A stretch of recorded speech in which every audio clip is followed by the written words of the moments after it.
You just translate documents all day, my sister Veronica said, swirling her wine dismissively. Anyone with Google Translate could do your job. The entire table laughed, Mom, Dad, Veronica's husband Blake, even my 16-year-old niece Addison, while my own daughter Maya stared at her plate in embarrassment. What none of them knew was that my boring translator job required top-secret security clearance, and that the phone buzzing in my pocket was a priority alpha alert from the Department of Defense. Dad's 65th birthday dinner was at Marchetti's, the upscale Italian restaurant where our family had celebrated milestones for 3 decades. White tablecloths, candlelight, a private room that cost more than my monthly car payment. Veronica had organized everything, naturally. She organized everything: charity galas, political fundraisers, her husband's Senate campaign. She was the successful daughter, the one who'd married power and wielded it like a weapon. I was just Natalie, the quiet one. The one who'd studied linguistics instead of law. The one who'd divorced young and raised a daughter alone. The one with the boring government job that nobody understood. Seriously, Nat, Veronica continued. When are you going to do something meaningful with your life? You're 43 years old. Maya's almost grown. What's your excuse? I like my work, I said quietly. Translating? For who? The DMV. Blake chuckled at his own joke. I mean, I'm sure someone needs their forms converted to Spanish. But is that really a career? It's more complicated than that. Is it though? Mom tilted her head. I've always worried about you, Natalie. You had so much potential. You speak, what is it, 7 languages. And you use them to shuffle papers. 6 languages. And I don't shuffle papers. Then what exactly do you do? Veronica asked. Because every time I ask, you give some vague non-answer. Government contractor. Federal work. What does that even mean? My phone buzzed again. I glanced at the screen under the table. Priority Alpha, immediate response required. Linguistic Asset NT7, report for briefing. Escort en route to your location. My heart rate spiked. In 11 years with the agency, I'd only received 3 Priority Alpha calls. The last one had involved a hostage situation in Yemen. Natalie, are you even listening? Veronica snapped. I need to step outside for a moment. We're in the middle of Dad's birthday dinner. Whatever it is can wait. It really can't. I excused myself and walked to the restaurant's lobby. Through the front windows, I could see 2 black SUVs pulling into the parking lot. 3 men in suits emerged from the first vehicle. I recognized Colonel David Reeves immediately. We'd worked together during the Syria crisis. His presence meant this was serious. Ms. Hartley. He approached with the crisp efficiency of someone who didn't have time for pleasantries. We need you at the Pentagon within the hour. A situation has developed that requires your specific expertise. What kind of situation? Intercepted communications. Multiple languages, including 2 dialects we believe only 3 people in the country can accurately translate. You're one of them. The other 2? One is in the hospital. The other is compromised. You're it. I thought about Maya, sitting at that table listening to her aunt mock her mother. I thought about Dad's birthday cake that hadn't been served yet. I thought about the look on Veronica's face when she realized that Google Translate couldn't do what I did. I need to say goodbye to my family. You have 3 minutes. I walked back to the private dining room. Everyone looked up expectantly. I have to leave. Leave. Mom's voice was incredulous. It's your father's birthday. I know. I'm sorry. An emergency came up at work. Veronica rolled her eyes. What kind of emergency could a translator possibly have? Did someone misuse a semicolon? Something like that. The door to the private room opened. Colonel Reeves appeared, flanked by 2 armed escorts. Ms. Hartley, the vehicle is ready. Every head at the table swiveled. Blake's wine glass froze halfway to his mouth. Veronica's smug expression dissolved into confusion. Natalie? Dad's voice was uncertain. What's going on? I told you. Work emergency. But is that military? I'll explain later, Dad. Happy birthday. I love you. I kissed his cheek and turned to Maya. My daughter's eyes were wide, but not with embarrassment anymore. With something closer to awe. Maya, Aunt Veronica will drive you home. I'll call when I can. Mom, are you some kind of spy? I smiled. I'm a translator. Just like Aunt Veronica said. Colonel Reeves cleared his throat. Ma'am. Time. I walked out of the restaurant flanked by military escorts, leaving my family in stunned silence. The last thing I heard was Veronica's voice. What the hell just happened? The SUV ride to Andrews Air Force Base took 20 minutes. A military helicopter took another 40. By 9 p.m., I was in a secure briefing room 3 levels below the Pentagon, looking at intercepted communications that made my blood run cold. 4 hours ago, we intercepted a series of encrypted messages between cells in 3 countries, Colonel Reeves explained. The encryption was sophisticated, but our tech team broke it. The problem is the content. It's multilayered, Arabic, Farsi, and a regional dialect from the Afghanistan-Pakistan border that we've only encountered twice before. Waziri, I said, scanning the transcripts. But it's mixed with code phrases. They're using a linguistic cipher. Can you break it? I can try. For the next 6 hours, I worked. No dinner. No coffee breaks.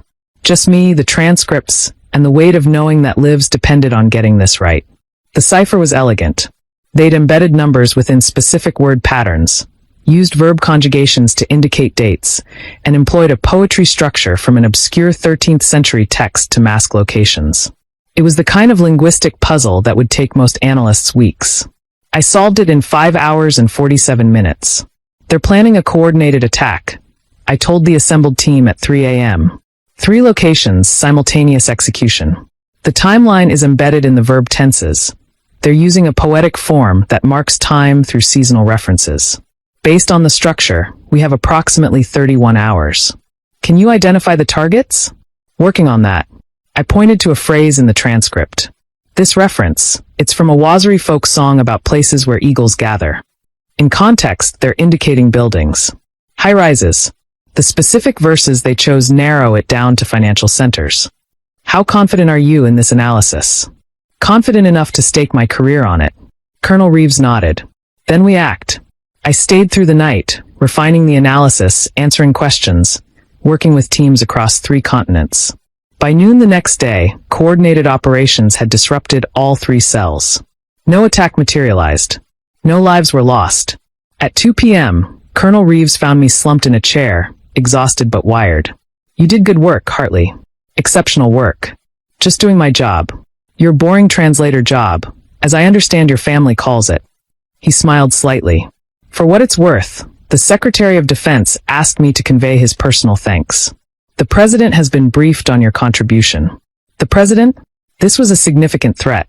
Your analysis prevented what could have been catastrophic. I thought about Veronica's sneer. Mom's disappointment. Blake's jokes about the DMV. Can I go home now? Car's waiting. The drive back to suburban Virginia took 2 hours. It was nearly 5 p.m. when I walked through my front door. Maya was on the couch, having skipped school to wait for me. Mom, she launched herself at me. Are you okay? What happened? Aunt Veronica's been calling all day. She's freaking out. I'm fine, sweetheart. Just tired. Was it something dangerous? It was something important. I knew it. She pulled back, grinning. I always knew you weren't just a regular translator. The way you'd get calls at weird hours. The way you'd disappear sometimes without explaining. I figured it was something cool. You never said anything. Neither did you. I figured if you wanted me to know, you'd tell me. I hugged her tighter. My brilliant, perceptive daughter who'd spent years listening to her aunt's mockery without ever doubting her mother. I'm sorry I couldn't tell you more. The work I do is classified. I know. It's okay, Mom. I don't need details. I just need to know you're safe. I'm safe. The doorbell rang.